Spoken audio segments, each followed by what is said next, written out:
qui est intéressant pour l'astrologie aussi, c'est de montrer quand il y a des basculements. Parce que la notion de basculement est liée à la notion de cycle. S'il n'y a pas de basculement, il n'y a pas de cyclicité. S'il n'y a pas de cyclicité, il n'y a pas de... Bon.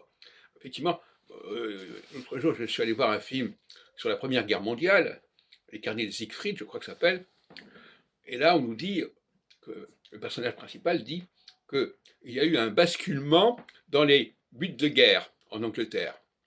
Au départ, il s'agissait de défendre le territoire, de défendre contre une agression, et puis après, on est devenu plutôt expansionniste, impérialiste, etc. Bon. Effectivement, ce genre de mutation est tout à fait au cœur de l'astrologie. L'astrologie doit constamment nous signaler qu'à tout moment, qu'il y a toujours un temps où on va passer d'une période à une autre, d'une mentalité à une autre, d'une philosophie à une autre. C'est évident. Donc il n'y a rien de surprenant à cela. La question, c'est que l'astrologie est capable de le préciser. Pas de le préciser à la date près, mais de préciser le mouvement et le basculement, qui souvent est progressif d'ailleurs. Effectivement, l'Angleterre de 1914, ce n'est pas l'Angleterre de 1918.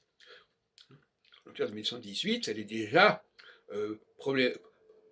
polarisée sur la question de renforcer l'emprise de l'Angleterre sur le Moyen-Orient et sur ses ressources.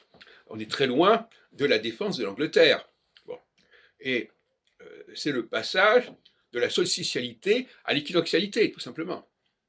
Et inversement, l'Allemagne